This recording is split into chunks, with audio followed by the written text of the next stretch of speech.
je m'appelle Eric Laforgue, j'habite à Bruxelles en Belgique et je suis photographe depuis on va dire 10 ans, et de manière sérieuse depuis 5-6 ans.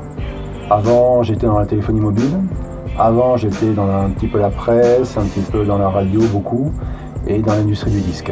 Donc en fait j'ai touché à tous les métiers, finalement je me suis dit qu'il restait une activité que je n'avais pas encore exercée, c'était la photographie.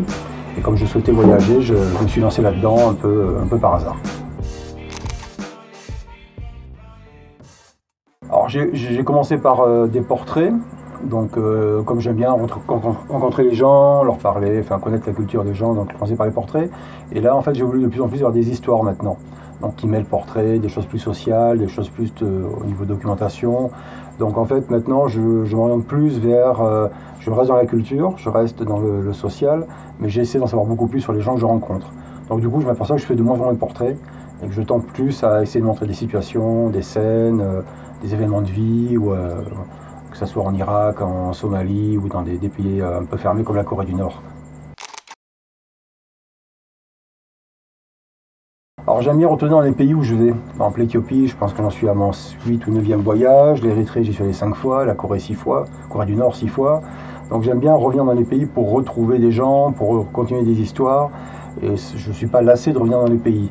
Alors après si je devais choisir dans un pays, le pays que j'ai à cœur vraiment, on va dire que sans doute l'Éthiopie parce qu'il y a une grosse diversité culturelle, aussi bien des musulmans que des chrétiens, que des tribus, que des paysages. Et après, un pays où j'aimerais retourner, mais où je ne peux plus retourner, ce serait la Corée du Nord, où désormais je suis banni. Donc pour le moment, je ne peux pas y retourner. Donc Kim Jong-un est au pouvoir, je suis blacklisté. Pourquoi ?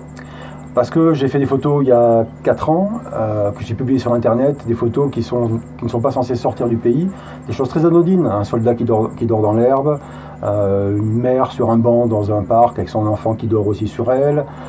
J'ai pris la statue de Kim Il-sung de dos. On n'a pas le droit de prendre des photos de Kim Il-sung de dos, enfin des bêtises, des choses qui sont totalement anodines. Et les gens de Corée du Nord sont tombés dessus, des gens du tourisme, m'ont demandé d'effacer, j'ai refusé, et du coup à l'arrivée on m'a dit désormais vous êtes persona non grata dans le pays. C'est pas très grave. Avant tout, pour être honnête, c'est pour me faire plaisir. Donc j'ai la chance de faire des sujets ou de documenter des pays qui m'intéressent. C'est-à-dire que si demain on me dit qu'il faut que je fasse de la photo de mariage ou des événements politiques ou bien ce genre de choses, non, je ne ferai pas.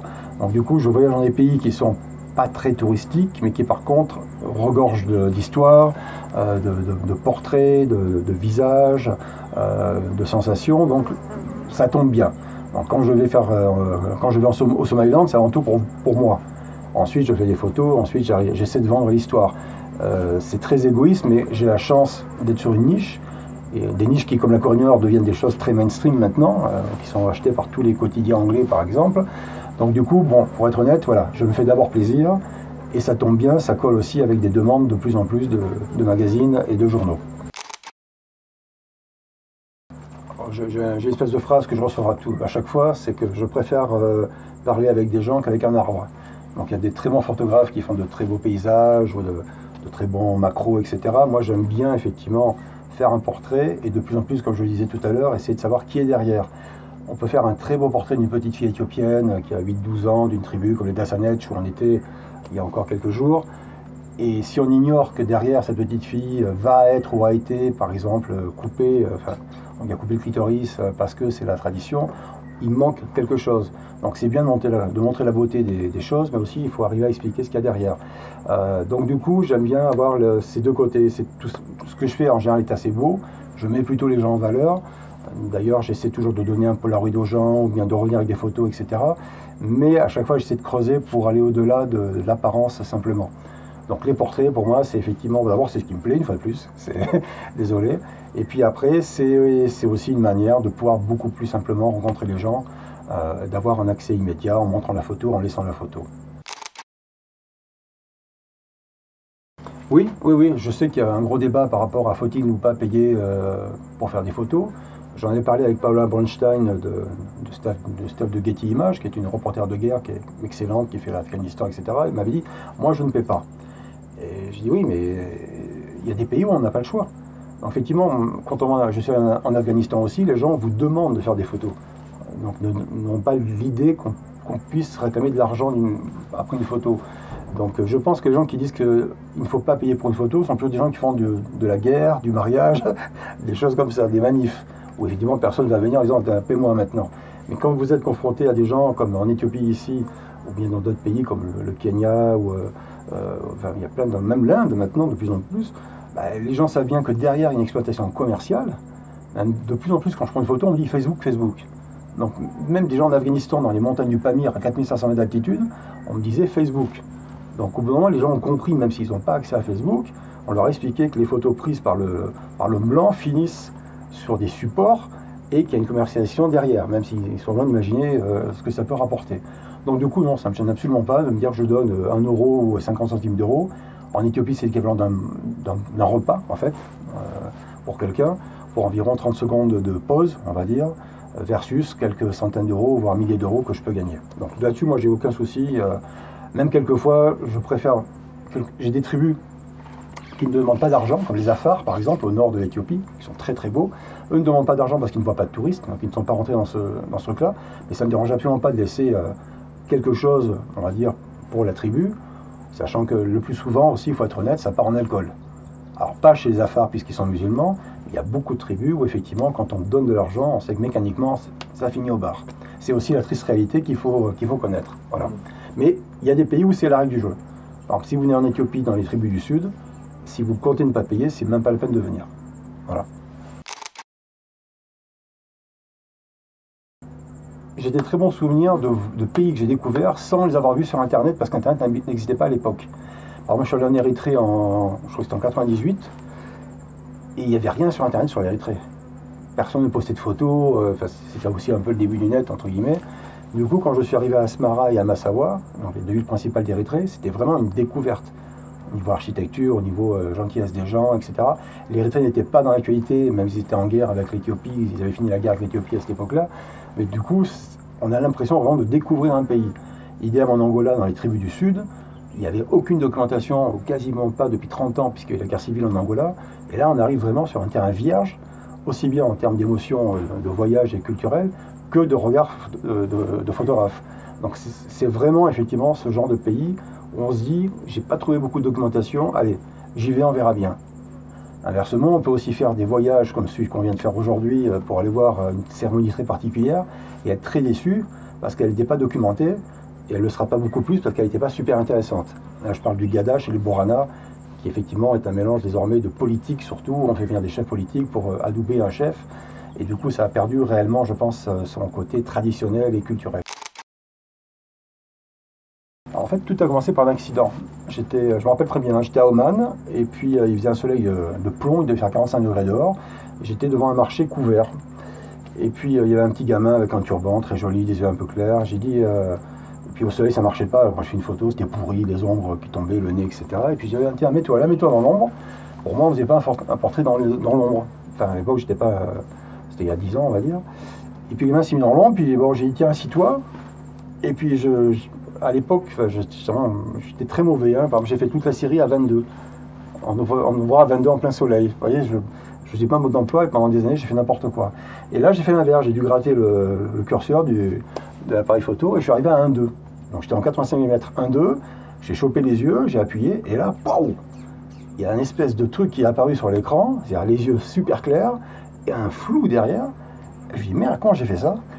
Et bon, j'ai regardé les exifs quand même et du coup je me dis tiens, ça c'est pas con. Alors j'ai posté des photos, les gens ont tout de suite réagi. J'ai fait une série au Kenya comme ça, National Geographic m'en a acheté pour les États-Unis, donc j'étais content, je dis tiens, parce qu'il y avait vraiment un truc très bizarre. Le problème, c'est que j'ai vite compris qu'il fallait faire 20 photos à 1,2 pour choper une photo à peu près nette, puisque le point se fait entre l'œil et le sourcil. Donc c'est vraiment très très précis. Donc du coup, j'ai gardé un peu cette technique. Je fais moins à 1,2, je fais plutôt à 1,4, 1,6 ou 1,8, parce qu'à 1,2 c'est trop risqué, surtout que quelquefois les gens font une prise et s'en vont, puisque je suis pas là pour dire aux gens tu restes un quart d'heure, t'es ma chose, non. Je fais les choses rapidement en général. Donc effectivement, j'ai développé cette espèce de portrait comme ça. Et après, j'ai commencé à mettre les gens devant des entrées, sur des fonds noirs ou sur des fonds colorés, comme je le fais beaucoup en Éthiopie, pour avoir ce côté très très coloré et très puissant. Alors pour moi, l'important, c'est d'avoir un premier contact. N'arrivez pas en mettant l'appareil sous le nez des gens, etc. Ça ne marchera pas. Et puis les gens vont faire la gueule. Puis ça donne une mauvaise image des photographes, tout bêtement aussi. Donc le truc, c'est d'arriver, de s'intéresser aux gens, de dire bonjour, d'essayer d'avoir 2-3 mots de la langue, etc. Enfin, c'est très classique, hein. Mais le point de truc, c'est d'avoir un premier contact. S'il y a des enfants, s'intéresser aux enfants. C'est vrai que vous avez une mère avec un enfant, si on s'intéresse à l'enfant, tout de suite la mère sera flattée, un étranger qui s'intéresse à son enfant, etc. Donc moi, évidemment, j'essaie d'avoir cette attitude, de m'intéresser un peu aux gens, de leur parler, et après surtout, je sais que ça coûte un peu cher, mais d'essayer de laisser quelque chose. Soit de revenir avec des photos, et là vous êtes le roi de la forêt. J'ai fait ça plusieurs fois en Éthiopie, dans d'autres pays, et les gens n'y croient pas. Vous revenez avec un paquet de photos, vous le distribuez, et donc là vous avez porte ouverte pour plein de choses. Ou soit d'avoir un petit Polaroid, ça coûte rien maintenant, il y a des petits formats en plus.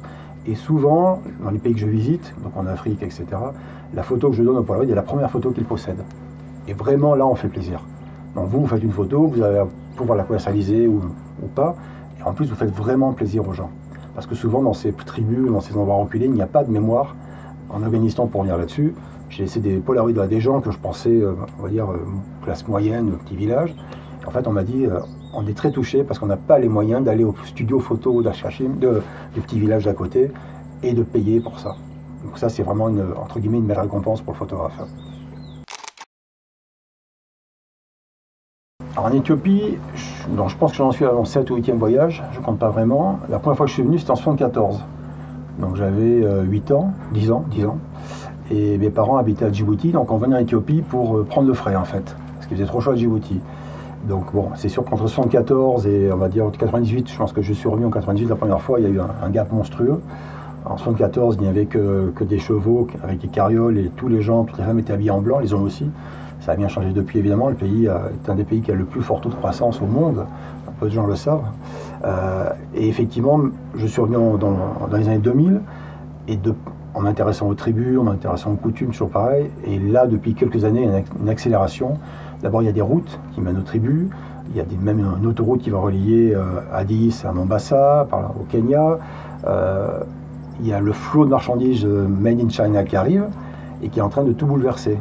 On voit maintenant des gens des tribus qui conservent leur peau de bête, mais qui vont avoir une paire de lunettes made in China, des boucles d'oreilles made in China.